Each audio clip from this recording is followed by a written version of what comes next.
இன்று அவருடைய சத்தம் எழுதியவர் சகோதரர் சகரியா பொன்னன் அவர்கள். நாள் ஏப்ரல் 22. தேவன் நம் முழு குடும்பத்திற்கும் பிதாவாய் இருக்கிறார். நாம் தேவனை என்னுடைய பிதாவே என்றல்ல, எங்கள் பிதாவே என்றுதான் அழைக்க வேண்டும் என இயேசு நமக்கு கற்பித்ததை நினைவிற்கொள்வோமாக. இதில் ஒரு முக்கியமான விஷயம் அடங்கியுள்ளது.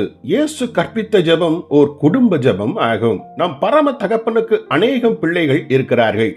நான் அவர் சமூகத்தை கிட்டிச் சேரும் போதெல்லாம் இந்த உண்மையை மனதில் கொண்டிருக்க வேண்டும். ஆம், அவரின் அநேகம் பிள்ளைகளில் நானும் ஒருவனாக இருக்கிறேன். இந்த குடும்பத்தில் ஒருவரும் இன்னொருவரை காட்டிலும் விசேஷித்தவர்கள் அல்ல. எல்லோரும் ஒரே சமமானவர்கள். அவர் நம்முடைய தகப்பன். இந்த சத்தியத்தின்படி தேவனுடைய குடும்பத்தில் இருக்கும் என்னுடைய சக விசுவாசிகளோடு நான் கொண்டிருக்கும் உறவு சரியாக இல்லை என்றால் நான் தேவனோடு சரியான முறையில் உறவு கொள்வதும் ஒரு காலம் முடியாது. 2 மரங்களால் செய்யப்பட்டதே சிலுவை ஆகும்.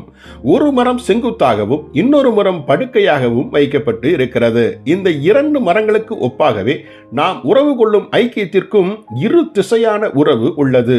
ஒன்று தேவனோடு கொள்ளும் நேர் செங்குத்தான உறவு, மற்றொன்று தேவனுடைய குடும்பத்தில் இருக்கும் மற்றவர்களோடு கொள்ளும் படுக்கை வசமான உறவு. அதாவது தேவனுடைய குடும்பத்தில் இருக்கும் என்னுடைய சகோதர சகோதரிகளிடம் கொண்டிருக்கும் உறவு சுமூகமாய் இல்லை என்றால், அவர்களில் யாராகிலும் ஒருவரோடு என்னால் பேச முடியாதிருக்கும் என்றால், அல்லது யாராகிலும் ஒருவர் மீது மனதிற்குள் கசப்பு இருக்கும் என்றால், அல்லது ஒருவர் மீது எனக்கு கோபம் இருக்கும் என்றால், அல்லது யாராகிலும் ஒருவரை நான் மன்னிக்காமல் இருந்தால், நான் நிச்சயமாய் தேவனை கிட்டிச் சேர்ந்து எங்கள் பிதாவே என ஒரு காலம் கூறிட முடியாது.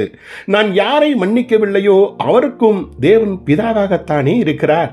ஒரே குடும்பத்தைச் சேர்ந்த நம் சகோதர சகோதரிகளிடம் அன்புடன் ஜீவிப்போமாக. ஜெபிப்போமா. பரலோக பிதாவே, உம்மை நேசிக்கும் நாங்கள் எங்கள் குடும்பத்தில் உள்ள யாவரையும் நேசித்து வாழ்ந்திட உதவி புரியும். இயேசுவின் நாமத்தில் ஆமென்.